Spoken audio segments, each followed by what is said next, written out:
I live in this riding. You know me. I have a long record of serving our community. My experience as a business leader, municipal councillor, and regional councillor has put me in the right place for you at these unprecedented times. I plan to represent you in Ottawa. I am ready to fight for our community and our country and our values. This will likely be one of the most important elections, an unprecedented time of our lifetime.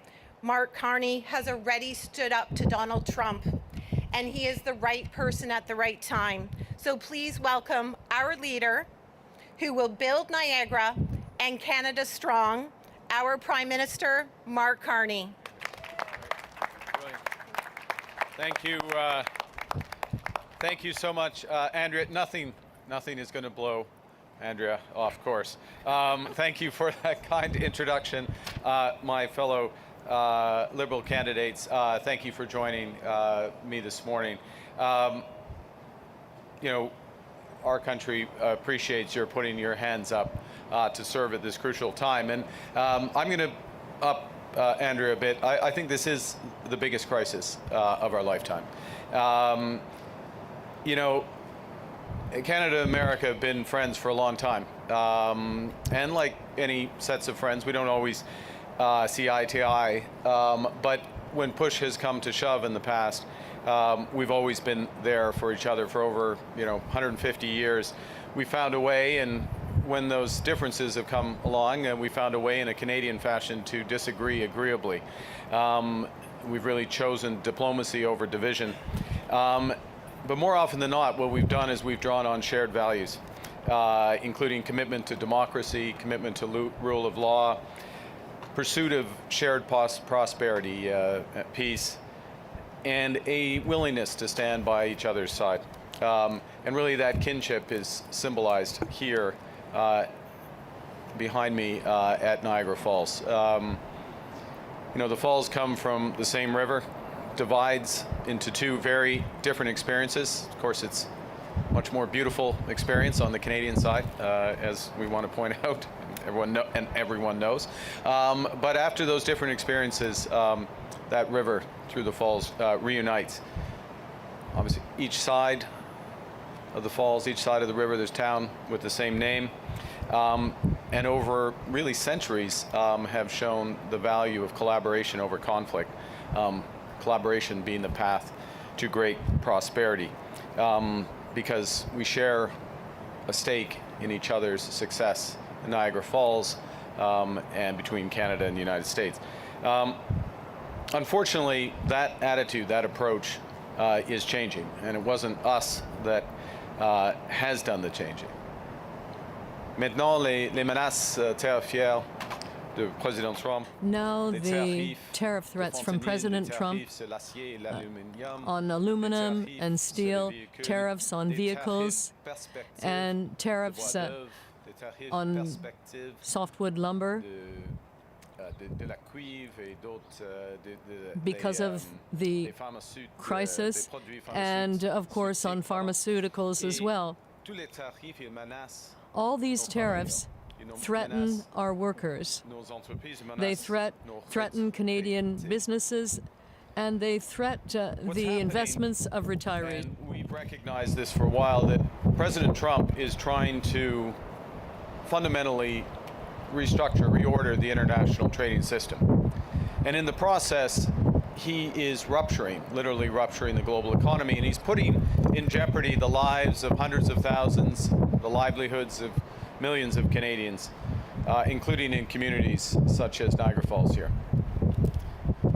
We recognize that the relationship that Canada has had with the United States, one that for more than 40 years has been based on steadily deepening integration, is over. Now that's a tragedy, but it's also a reality. And the key question in this election is who is best placed to respond? Who will stand up to President Trump? Who will stand up for Canadians? And who will manage through this chaos that has been created across that border, this chaos that's coming into our lives? Who is best placed to manage through that, not just manage through it, but to create a better future for all?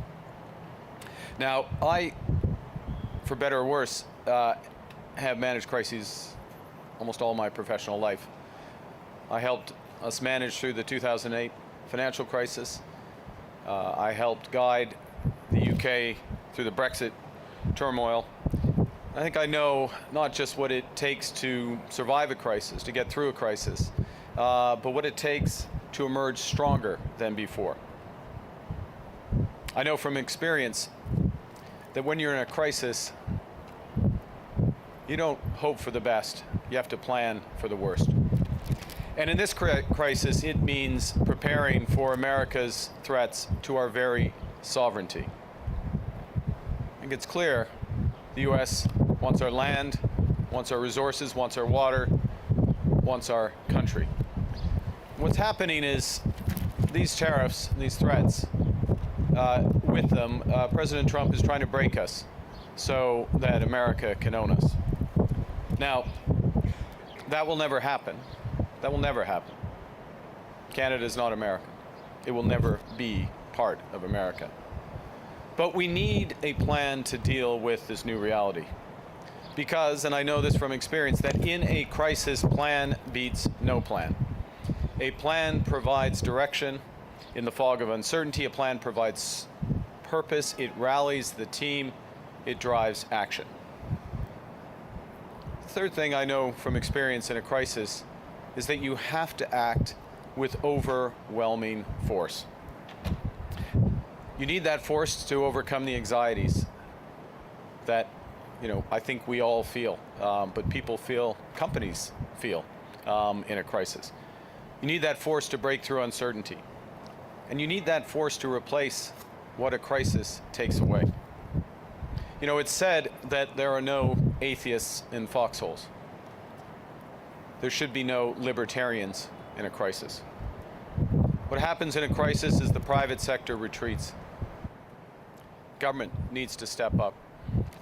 Government must lead and catalyze private investment. Now, I know, I think you all feel, but I know from traveling across our great country that Canadians are ready to step up. And Canadians don't want to just resist. Canadians are determined to win. And our task over the next weeks, months, and years is to think big and to act bigger. And that's what my government's platform, which we will unveil tomorrow, that's what my government's platform, our strategy, our plan will do. Because we are Canada. We are a free, sovereign, and independent and ambitious country. We have agency, we have power. We're masters in our own home. Nous sommes maîtres chez nous. Nous pouvons contrôler we are masters in our own home, and we can control our own choix economic destiny. Our choice is to fight, to protect, and to build. We will fight President Trump's unjustified tariffs with counter-tariffs that will have maximum impact on the United States and minimum impact here in Canada. We will use every dollar collected from these counter-tariffs to support workers, businesses, and communities, such as Niagara Falls, which, in spite of itself, is more affected. We will protect Canadians in the face of gun violence. We will protect them from gun violence and drug trafficking by building stronger borders and with more border officers, sniffer dogs, drones, and scanners. But above all, what we will do is build a new Canadian economy. A new Canadian economy with the most ambitious housing plan since the Second World War. We will build more clean and conventional energy to make Canada into an energy superpower. We will build more good-paying, not just jobs, more good-paying careers through generational investments in the skilled trades. We'll build more national parks, more safe, healthy communities. We'll build more of everything that's needed to have the strongest economy in the G7, an economy that works for everyone. We will build Canada strong, Canada free, a Canada that's forever independent of the United States and that helps lead the world. Mais, cela dit, but having said that, difficult attendent. days are Nous ahead. devons être réalistes. We must be Il y a realistic. beaucoup de chemin à faire. There's a long road ahead Je of sais us, que and I know that beaucoup de many, personnes many sont people inquiets are worried face au futur. about the future. Les changements profonds comme Profound ceux changes, que nous vivons such as the aujourd'hui ones we're sont experiencing now, bouleversants. are upsetting. Mais nous pouvons nous appuyer les But uns we sur can lean les on autres. each other. We are so much powerful. We are so much more powerful when we act together.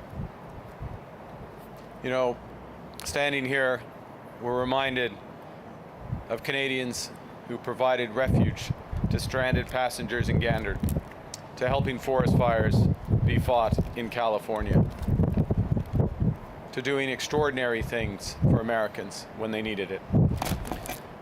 But now, more than ever, what we need to do is extraordinary things for ourselves. We'll need to do things that we previously thought were impossible at speeds that we hadn't seen in generations. But we will do them and we will win. America is divided. This will make them weaker with time. We are uniting. This will make us stronger. We can give ourselves so much more than the Americans can ever take away. So it's time to chart our own path, to realize our own potential, to build Canada strong. Thank you. Merci. I'd be happy to take your questions. Now begin the See? question period. We'll start with the first question from the delegation and then go to local media if time allows. First question, Mike. Okay. From CBC News. Yesterday in the debate, you said that Canada-U.S. relations is an affordability issue. I want you to expand on that a little bit because you've already said in this tariff war what you would do for workers, but what specifically would you do to help with the affordability issue that Canadians are living through right now? Yeah, well, okay, Mike, if I understand your question, you're trying to narrow the affordability issue to the tariff element of it, or do you want to talk on consumer specifically? Well, that's okay. So that has been fundamental to the way that we have focused our counter tariffs, which is to minimize the impact on consumers. So the goods that we're targeting have Canadian alternatives or other alternatives. And in many cases, particularly with respect to consumer goods, Canadians are voting with their wallets, voting with their choices. They're making choices to support Canada. And I'm very proud of that, and I expect that to continue. So the core of what I was addressing yesterday is that we are taking the affordability aspect of this trade war into account. We're being smart about how we target the U.S. tariffs. It's one of the reasons, there are many, but it's one of the reasons why, given the scale of U.S. tariffs now, we are not matching the U.S. tariffs dollar for dollar. I'll give you your follow-up. You had just said in your speech right now that America is divided and that is making them weaker. We are united, and that will make us stronger. There's a sentiment in the western part of this country that runs counter to that. How do you reconcile how people are feeling out west with what you just said now? Well, look, I think I'd say we are uniting. That's a dynamic. I think that there is a sense, and I am from the West. There is a sense of shared purpose in the West as well that's coming together. And even though there are sometimes differences, different levels of government. I'll give you an example. We've 3 weeks ago. A lot has been packed into the last 3 weeks. Maybe I'll round it to 4 weeks. 4 weeks ago. This Friday, today actually, we met as first ministers and all the premiers, which by definition includes all the Western premiers, agreed to a strategy, a common strategy for one Canadian economy, a strategy to build energy and trade corridors. How to go about that? Subsequent to that meeting, that agreement, I have laid out some of the main elements of how we would deliver on that. So part of this, there is a shared sense of purpose. There is a dynamic that's there. There's a lot to build on. And I'm committed that if we are elected, that my government will deliver. Will deliver for all Canada, and very much including Western Canada. Thank you. Justin Ling, freelance. Last night at the debate, you said the single greatest threat facing Canada was China. I'm hoping you can expand on that a little bit and tell me a bit about how our current relationship with the U.S. impacts that threat, and specifically how you would stand up for the sovereignty of Taiwan, given the current chaos and uncertainty. Well, there's several aspects to China. I'm very clear-eyed about China. It is the second largest economy in the world. It is our second largest trading partner. It is also, and I'll choose my words carefully given that I'm briefed on these matters and have my security clearance and do that, it is one of the largest threats to, with respect to foreign interference, which we have to counter, and we are countering. It is a partner, more than that, with Russia, and is supporting them in its unjustified invasion, illegal invasion of Ukraine. It is a threat within broader Asia and to Taiwan. And so we both have to engage with China, take steps to protect ourselves here, take steps, for example, which we have done in the last few weeks, steps to protect the Arctic.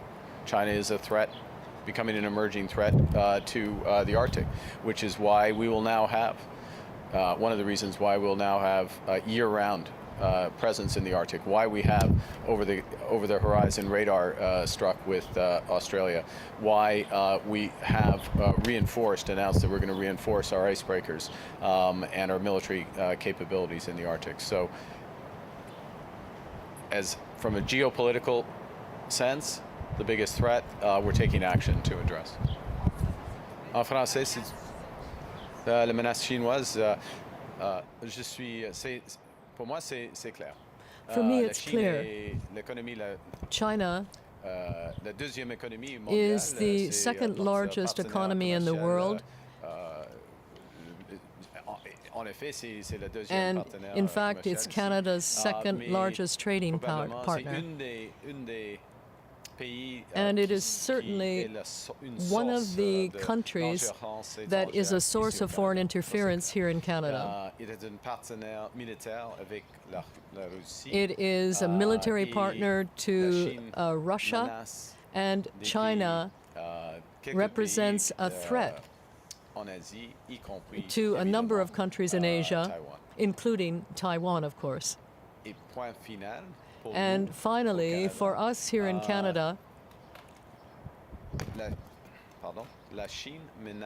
China represents a threat to our Canadian Arctic. And that is one of the reasons why we are starting to invest. We are starting to invest in radar with Australia and starting to strengthen our Canadian Armed Forces presence in the Arctic. Can we afford to have a trade war with both of our largest trading partners, especially as Europe looks to open the door to China once more? Well, I think two things. One, the system as a whole is being reordered. The trading system is being reordered. In my view, we will end up with different levels of the world of which we are a part will end up with different levels of engagement with different countries depending on the degree to which values are shared. And that level of shared values with the U.S. is shifting, so our level of engagement will shift. There's a bigger gap, there's a very large gap with respect to China, obviously, which has implications already for our trade and will be going forward. There are huge opportunities in Europe, in ASEAN, Mercosur, other parts of the world where we can further deepen, and we should, and I think we will. So, thank you. Hi, this is Catherine with the Canadian Press. Bloc leader Yves-François Blanchet today called for the abolition of the Debates Commission following several incidents that took place this week. I'm wondering if you think it's time to reform or dismantle the commission. Well, look, I'll say a couple of things about the debates. I think it was probably, both the best and worst of times, if you will, for the debates. As a participant in the debate, and others will judge, you will judge, and Canadians, most importantly, will judge. I thought the way the debates were structured and moderated, and I pay tribute to Mr. Hua and Mr. Pekin. I thought they were well moderated and structured, and that there was an exchange of ideas. There's a lot more issues, and one would always wish that there were a lot more time to fully develop the ideas, but in the constraints of time and others, it was well structured. And so the debates themselves, I don't know, as I say, others will judge, I thought were good. There was obviously that was not the case, and you would know best, the media would know best how the media side was handled. And so there's definitely lessons that can be learned from that. I think there is value, though, in having an independent group that sets the terms of this. I would suggest that probably the best thing is a period of reflection, and then the Parliament, reflects and has some, can feedback, or a process to feedback on how things can be improved. It was unfortunate that, I'll just state the obvious, it is absolutely right and necessary and appropriate. It's not after the debate to take your questions, and that couldn't happen last night, and that was, I regret that, and well, this is a substitute for it. It's not a full substitute, because obviously it's a subset of the media that's here for the questions. En français, courtement, c'est pour moi le débat actuel. Yes, for me, était favorable. the debates are favorable because there's an exchange of views. Both moderators in this case were very capable, so I thought they worked very well, but it's up to Canadians to judge that for themselves.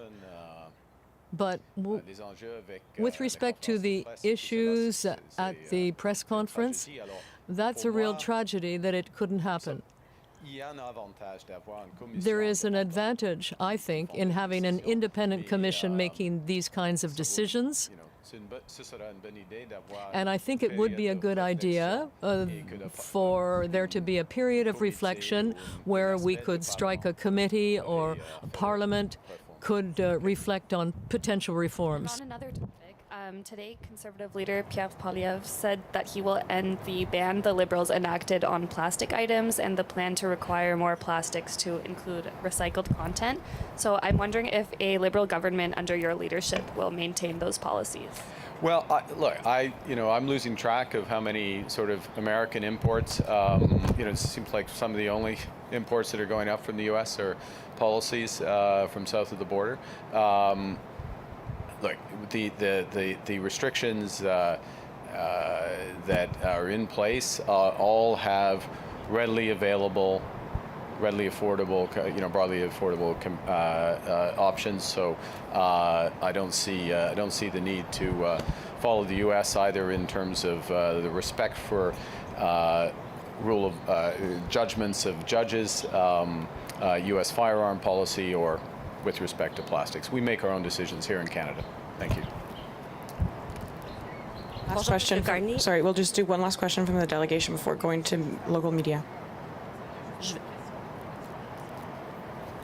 Oui, bonjour. Bonjour. Pour suivre le débat sur le débat, With respect to the debate on the debates, que les organisations comme do you Rebel believe that News, organizations like Juno sont des and True organisations North médiatiques, and est-ce qu'on Rebel peut les appeler des journalistes? News are organizations that really include journalists?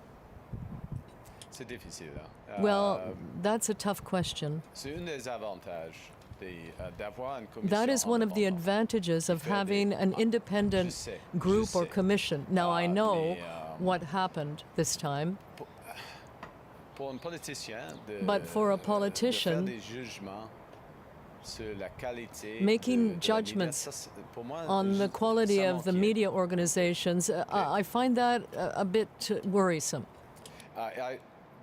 I would prefer, in these circumstances, to have independent judges of the media and the appropriate media. I have many reservations about some of these organizations, but I don't want to be the. I think as a politician, making those determinations is it makes me uncomfortable for me to be judging on media quality in that regard. I would rather err on having more robust questioning than the other side. Je voudrais vous emmener sur l'entente I'd sur like to les come tiers back pays to sûrs, the qui third repose safe sur le country fondement agreement. Le fondement de l'entente, c'est que le And the premier basis pays où of les demandeurs the d'asile arrivent agreement sont sûrs. is that Considérez-vous que les États-Unis, étant donné que des migrants sont envoyés people are allowed to dans enter des a prisons safe au country. Salvador ou à Guantanamo, est-ce que vous Now, considérez encore do you que believe that les people who are in États-Unis sont Guantanamo sûrs or et donc qu'ils elsewhere respectent l'entente? À ce moment-ci, à ce are moment actuel, people oui. whose country has Parce respected que that le agreement? système de call aux États-Unis continue de Well, I fonctionner. think On the vient de system le continues voir to avec, work. des We have jugements, seen that à Boston et d'autres- with d'autres judgments parts des in États-Unis, mais- Boston and elsewhere in the United States. Radio-Canada, Oui. est-ce que vous Radio demandez une Canada, majorité are you aux Canadiens? asking for a majority from Canadians? On cherche No. des votes, des Canadiens. We would On like cherche le Canadians soutien to des vote for Canadiens. us. We're asking Nous for the sommes support of humbles, Canadians. We are humble, nos idées, and we are on lutte talking pour about nos our ideas nos and our initiatives, proposals and bringing ce forward sera new, les new décisions initiatives. de But chaque this Canadien, is a Canadienne. decision to be made by every single Majorité? Canadian. C'est- What about a on majority? une vote, comme Well, citoyen. C'est- each c'est pas une- citizen has c'est a pas une- single une vote. boîte pour- It's not Mais vous, est-ce que vous voulez... a On va box maintenant passer to aux put questions all pour les those médias votes in. locaux. Merci. We're now The media local. 5 minutes of local questions. Yeah, Thank you. HCH News. You faced many comments yesterday during the debate about having advised Justin Trudeau, about being similar to Justin Trudeau. What do you say to Canadians who are concerned that your Liberal government would be much of the same? Well, look, I mean, I think I answered that very directly. I'll answer it to you. I mean, Justin Trudeau is gone. I am not Justin Trudeau. And you can see in the first month of my being Prime Minister, many of the differences. We canceled the carbon tax. We rolled back the capital gains hike. Huge focus on the economy. Ability to bring together all the provinces to get, for agreements. Diversification of our security partnerships with Australia, with the UK, with France, with the European Union. A totally different approach to housing. A openness and breadth of our energy superpower policy. So I can go on, but I'm going to let your colleague in local media ask the following question, I guess. Hi, it's Ray Spiteri. I'm a reporter with the Niagara Falls Review. Great. Obviously, we're here. The United States is right Just- across over just there. there. Your press conferences between the American and the Canadian Horseshoe Falls. There's a lot of people here that have family on both Yeah. sides of the border, businesses that rely on trade between both sides of the border. Can you comment just to the local community about how they're feeling right now, and sort of if we're ever going to get back to a sense of normalcy? Look, I think, well, yeah, thank you for the question. I think there's several aspects of that. One is just, this is a difficult time for Canadians. And I you know, especially in border communities where the ties are even deeper.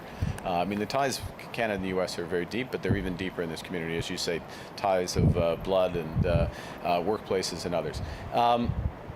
This is going, the situation is very fluid. It will not fully go back to where it was. The U.S. has changed its priorities. This is not a little thing, and we have to be clear-eyed about that. What is going to get the best result for Canadians is to be strong. To be strong. And the best way for us to be strong is to be strong at home. And so our focus is on building at home and rebuilding, or building, I would say is a better way to say it, building a new relationship, a new economic security relationship with the United States. It will be better than it is now, but it won't go back to what it was before. Thank you. Thank you. This puts an end to a press conference. C'est ce qui m'a fait à notre conférence de presse. Merci. Merci beaucoup. Thank you. Hello, everyone. If you're just joining us here on CBC News Network, my name is Natasha Fata, and we've been taking you live to Niagara Falls, Ontario, where we've been hearing from Liberal Party leader Mark Carney. This is the first public statement we're hearing from Carney since last night's English language debate in Quebec. And we were meant to hear from him last night during a scrum, which was cancelled, so everyone was eagerly anticipating what he might say today. So a lengthy statement from him, several questions and answers, and summing it all up for us is going to be CBC's Janice McGregor, who's also been watching alongside. So Janice, what are the key takeaways for you?